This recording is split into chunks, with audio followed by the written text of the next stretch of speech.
রমজান ও ঈদকে ঘিরে চট্টগ্রামের চাকতাই ও খাতুনগঞ্জে কয়েকটি কারখানায় অভিযান চালিয়েছে ভ্রাম্যমাণ আদালত। এ সময় অস্বাস্থ্যকর পরিবেশে সেমাই তৈরি করায় ৩টি কারখানাকে ৩,৬০,০০০ টাকা জরিমানা করা হয়েছে। র্যাব, বিএসটিআই, জেলা প্রশাসন ও ভোক্তা অধিকার এই অভিযানে অংশ নেয়। অভিযানের কারখানাগুলোতে সেমাই তৈরিতে ময়লা পানি ব্যবহার, শুকানোর জায়গায় ময়লা আবর্জনা, মাকড়সার জাল পাওয়া যায়। এছাড়া মেঝেতে আবর্জনার সাথে বেঁধে রাখা সেমাইও পান কর্মকর্তারা। তারা জানান, কারখানাগুলোতে মান পরীক্ষার জন্য কোনো ধরনের ল্যাব নেই।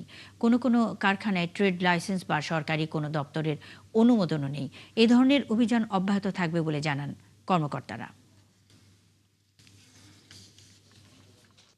এখানে আমরা মোট ৩টি এই ধরনের ফ্যাক্টরি খুঁজে পেয়েছি, যে ফ্যাক্টরিগুলোতে সরকারি কোনো অনুমোদন নেই, বিএসটিআই এর কোনো অনুমোদন নেই এবং তাদের যে খাদ্যের যে কোয়ালিটি, এই কোয়ালিটি মেনটেনেন্স করা হচ্ছে কিনা এই ধরনের পরীক্ষা করার কোনো মেশিন তাদের কাছে নেই, কিংবা সরকারি কোনো প্রতিষ্ঠান থেকে তারা এটার গুণগত মান পরীক্ষাও করে নিয়ে আসেনি। লাইসেন্সও নেই এবং তারা অস্বাস্থ্যকর পরিবেশে তারা সেমাই এবং নুডলস তৈরি করছে, তাদেরকে 2 লক্ষ টাকা জরিমানা করা হয়।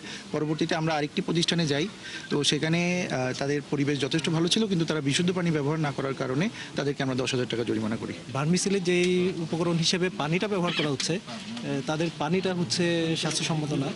সাধারণত এই প্রোডাক্টের জন্য আমরা ড্রিঙ্কিং ওয়াটারটা, পোর্টেবল যে ওয়াটার, এটা ইউজ করার জন্য পরামর্শ দেওয়া হয়। তাদের কোনোটাতে হচ্ছে এটা আমরা পাইনি আর কি।